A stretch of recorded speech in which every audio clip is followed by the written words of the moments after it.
안녕하십니까. 자, 반갑습니다. 오늘 첫 강의인데요. 본강의 전에 이제 OT 시간을 가질게요. 간단히. 그래서 먼저 회계 과목이 어떤 과목인지, 또 이제 공부하는 방법, 또 강의 계획에 대해서 간단히 알아보죠. 맨 처음에 제가 항상 강의 시작할 때 하는 말인데요.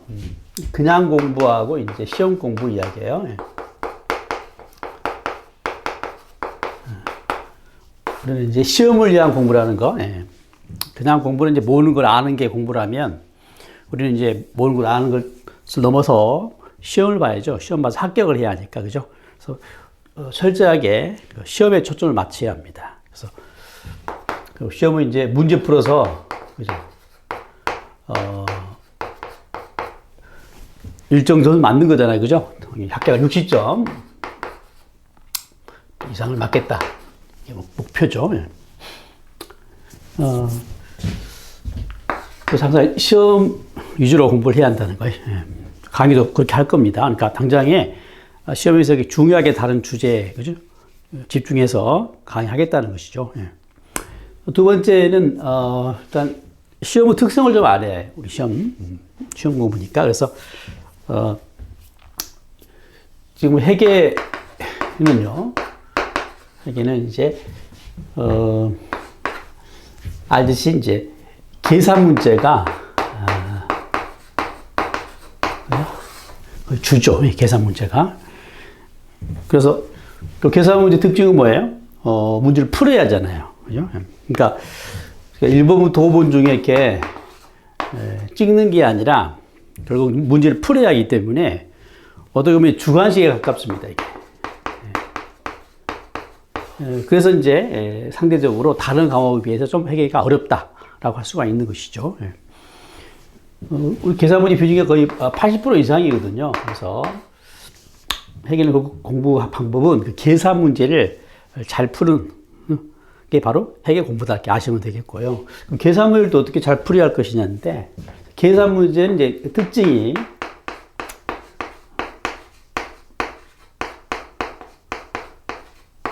두 개가 있는데요. 하나가 이제 계산 방법이 다양해요.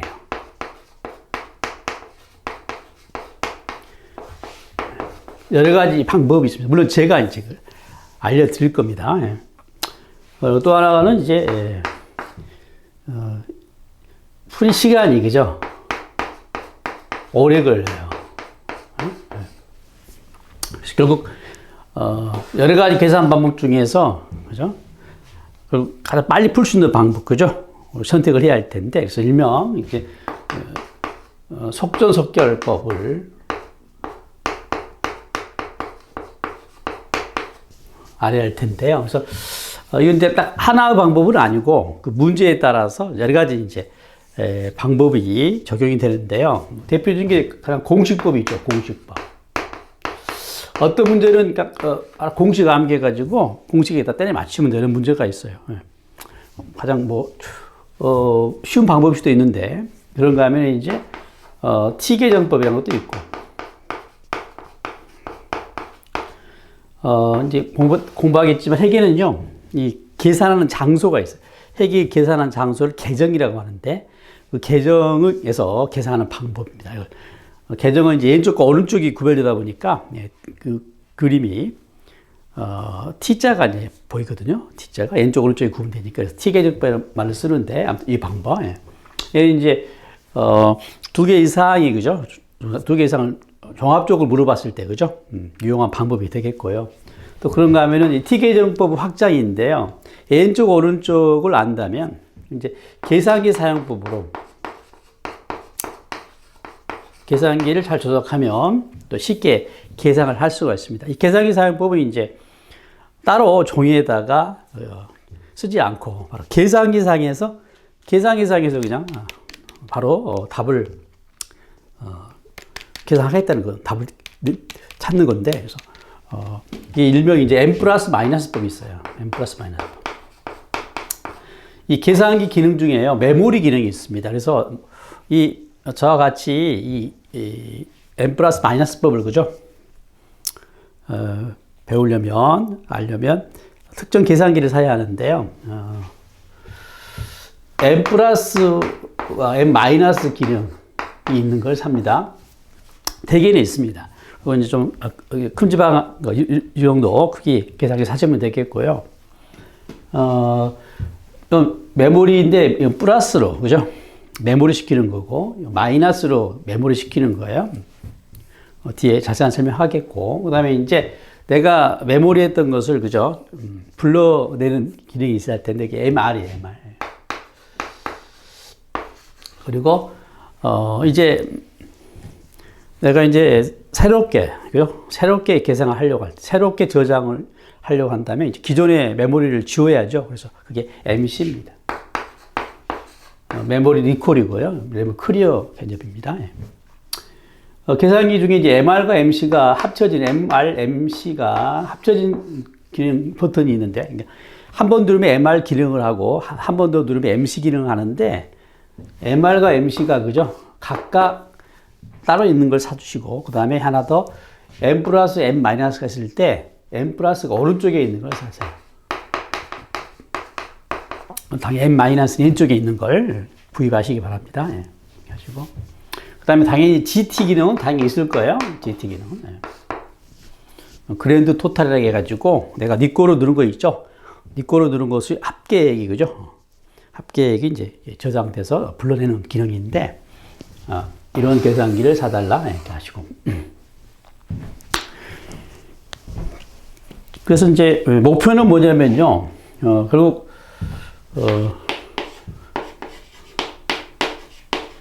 그 문제를 딱 보자마자, 그죠? 계산문을 딱 보자마자 바로 계산, 어떤 문제인지, 그죠? 파악이 되고, 더 나아가서 그 계산 방법이, 그죠? 바로 떠올라서 바로 계산이 되는 단계. 그러니까 뭐 문제 파악할 게 아니에요. 그러니까 그동안 그 과정에서 이제 수많은 그죠 반복을 해야겠죠, 그죠? 그래서 그 단계를 제가 일명 이제 달달달 단계라고 할게요. 달달달 해라. 달달달 해라. 보자마자 그냥 계산기를 두를 수 있어야 합니다. 그 단계가 돼야 한다. 실제 시험에서도 말이죠. 내가 평소에, 그죠? 계산했던 문제 있잖아요. 달달달. 거의 암기하다시피, 그죠? 계산했던 문제가 나왔을 때 푸는 겁니다. 좀 변형이 되거나 응용된 거, 뭐 새로운 거 말할 것도 없고, 약간 변형 응용된 것은, 손이 잘 가지 않거든요. 그래서, 그리고 시험 공부는, 그리고 이 달달달 문제, 그죠? 거의 암기하다시피 하는 문제, 결국 많이 만드는 거예요. 그죠? 그래서 실제 그 문제가 나왔을 때, 그죠? 푼다라고 생각하시고, 반복 숙달해 달라는 거 강조합니다. 예. 그 다음에 이제,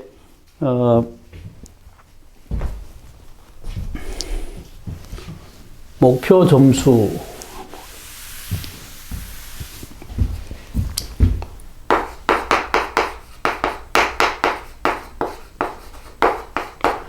이제 공부 방향도 이제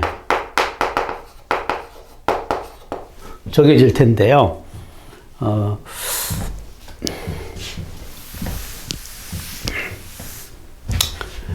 대개 이제 난이도에 따라서 어떻게 출제가 되는지 출제 비중을 좀 보면요. 40문제 중에서 난이도 하에 해당하는 게 한 40% 나옵니다. 가락을 면할 만큼은 나와요. 그리고 이제 중위 한 20%, 중위 한 40%, 그 다음에 상위 한 40%, 이렇게 나옵니다. 이렇게 나오죠. 20%죠? 20% 이렇게 정도 나와요. 이렇게. 그래서, 일단 회계 과목 특성상, 물론 사람 따라 개인차가 있겠지만, 전공이 아니거나 하는 경우. 그리고 이제 우리 시험은 1차잖아요. 그러다 보니까 회계를 2차까지 대비해가지고, 그죠? 공부하지는 않거든요. 그래서, 고득점을 목표로 공부할, 그죠? 과목은 아닙니다. 그죠? 그래서 일단, 60점을 목표로 해보자. 네?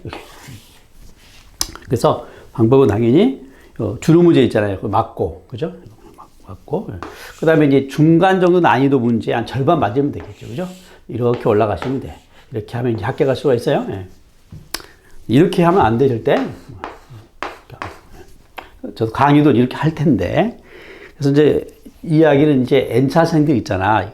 예? 시험 기간이 오래된 사람들은 이 떨어지는 원인을 막 여기서 찾거든요. 그러면 안 됩니다. 예. 안 되고 쉽게 공부하세요. 주는 문제 맞고 좀 더 올려서 그죠? 중간 단계까지 그죠? 중간 난이도 절반 정도 맞겠다라고 하고 공부해 주시고. 예. 그래서 이제 시험에 따라서는 아주 어려운 시험 쉬울 수도 어려울 수도 있어요. 이런 경우는 이제 모두에 한 50점 맞고요. 그죠? 좀 문제가 이제 쉽게 나오면 70점 이상도 가능하겠죠. 일단 60점을 생각하시고 공부하자 이렇게 하시고.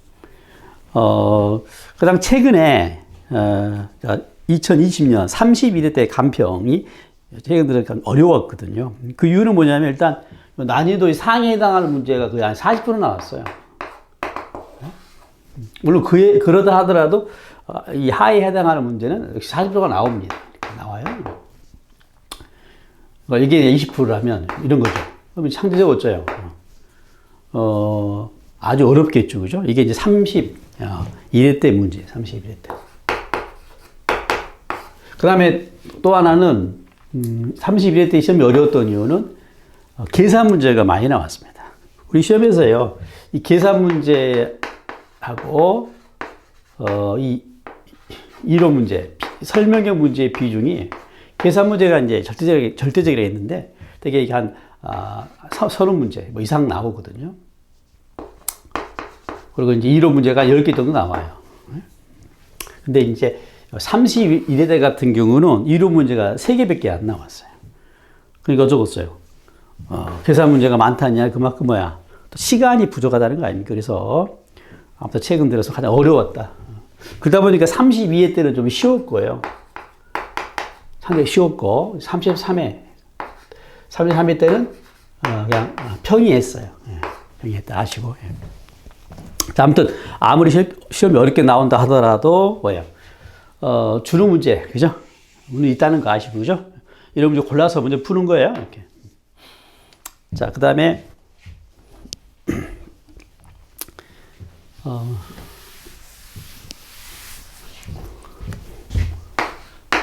이제 강의 계획은 자, 회계가 이제 재무회계 파트가 있고요. 원가회계 파트가 있어요. 원가회계는 원가 관리회계를 포함해서 파트가 있습니다. 그래서 각각 이제 이론 강의를 하고요. 그다음에 문제풀이 강의를 할 겁니다. 마찬가지 이론 강의 하고 이제 문제풀이 강의. 시험은 이제 문제를 푸는 거니까요. 문제풀이를 당연히 해야겠죠. 그죠? 그래서 강의 순서는 일단 재무회계 이론 강의를 먼저 하고, 그 다음에 원가관리회계 이론 강의하고, 그 다음에 재무회계 문제풀이하고, 그 다음에 원가관리회계 문제풀이하고 이렇게. 그 다음에 꼭 해야 할 게 이제 모의고사를 봐야 합니다. 모의고사. 이 모의고사는 내 이제 위치를 파악하는 거잖아요. 그죠? 내가 뭘 잘 모르고 있는지, 그죠? 뭐가 부족한지, 또는 뭘 잘 실수하는지를, 그죠? 아는 과정이니까 모의고사를 통해서 중간중간에 점검을 해야 해요. 본 시험처럼, 그죠? 제한된 시간에 문제를 풀어서 시행착오를 통해서 나에게 맞는, 그죠? 시험 푸는 방법, 시간 관리라든가 등등을, 그죠? 해야죠. 이렇게 하겠고. 그 다음에 이제 많이 나왔으니까, 어떻게 합격할 것이냐. 합격 전략을 좀 이제 알려드리면, 맨 첫 번째 이제 해야 할 게 시간 확보입니다. 시간 확보. 시험장에서. 그래서 일단 50분 이상을 확보해야 합니다.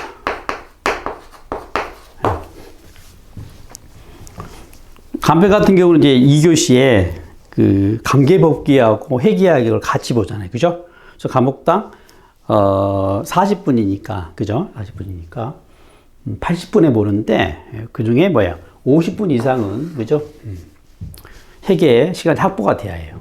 회계가 계산이 많고 시간이 많이 걸리니까 50분 이상이 확보돼야 한다. 그만큼 이제 강계 복귀를 빨리 끝내야 하는 거죠. 30분. 그죠? 밑으로 꺼내야 한다는 거 아시고. 그 다음에 두 번째는 문제 푸는 순서인데요. 그 전에, 라고 하더라도 문제를 다 풀 수는 없어요. 그래서 40개 중에 10개는 과감하게 버리시고, 10개를 버리세요. 그리고, 30개를 푸는 겁니다. 여기서 이제 24개에 맞겠다. 이렇게 이 전략으로 가주세요. 30개 중에 10개를 과감하게 버리고 30개 풀어서 24개에 맞겠다. 이렇게 전략을 세우고. 그 다음에 또 하나 방법을 설명해 보면, 일단, 이론 문제 있죠. 이론 문제. 이론 문제가 한 10개 나온다면, 이론 문제는 이 중에 한 7개, 8개 맞아줘야 합니다. 그리고 계산 문제에서 이제 12개 이렇게 맞으면 되겠죠. 그리고 나머지 20개 맞고요. 20개 맞고 나머지를 찍어서 맞는 거죠. 한 줄 세우면, 그죠? 4개 맞을 수가 있으니까. 그래서 일단, 반타작 하겠다 생각하시고, 이론에서 한 7, 10개 맞고, 계산 문제 이용 중에서 달달달, 그죠? 반복 숙달해가지고, 어떻게 나오든지 가는 거죠. 풀 수 있는 문제 한 12개 정도 확보해 두시면 돼요. 그리고, 20개 되도록 맞고, 나머지 4개는 어차피 시간 부족하니까요. 한 줄을 세워서 찍어서 맞겠다. 이렇게 생각하세요. 시간 편하게. 어차피 시험이니까 요령이 필요합니다. 그 다음에 세 번째 이야기는 이제 문제 풀 때 앞서도 이야기했는데요. 회계 같은 경우는 당연히 비계산 문제. 하지만 이론 문제 있잖아요. 이론 문제를 먼저 풀고, 알았어요? 그 다음에 계산 문제를 푸는 겁니다. 이론 문제를 먼저 푼 이유는 뭐예요? 설명의 문제 푼 이유는? 그리고 계산 문제 시간을 벌기 위한 거죠. 그래서 이 비계산 문제, 이론 문제는 빨리 푸는 거예요. 먼저 풀고 빨리 풀어야 합니다. 그리고 계산 문제를 이제 시간을 벌여야 하니까. 그리고 계산 문제도 이제 1번부터 푸는 게 아니란 말이에요. 앞서 이야기했잖아요. 그죠? 보자마자 그죠? 풀 수 있는 문제. 거기 암기되어 있는 문제 있잖아요. 암기된 문제. 달달달 했던 문제. 제가 동그라미 3개로 표시를 하겠습니다. 달달했던 문제를 푸는 거. 그 다음에 이제 찍어야지. 그죠? 어정쩡하게 세모가 있으면 안 돼요. 세모가. 세모는 뭐예요? 달달하게가 아니니까. 어떨 때는 풀리고 어떨 때는 안 풀리거나 이런 거 있잖아요. 그죠? 이런 문제. 그래서 앞으로 공부는요, 이 세모를 없애는 거예요. 어정쩡한 주제가 있으면 안 돼요. 얘는 이쪽으로 보내든지 이쪽으로 보내든지. 알겠죠? 시험장에서도 없애야 합니다. 풀기 아니면 찍기. 이렇게. 그죠? 문제를 풀이해야지. 자, 이렇게 해서, 어떻게 이제 공부할 것인지 회계 과목의 특징도 알아봤고요. 강의 계획도 알려드렸으니까 참고하시고, 자, 그러면 이제 잠깐 쉬었다가 이제 본 강의를 하도록 하겠습니다.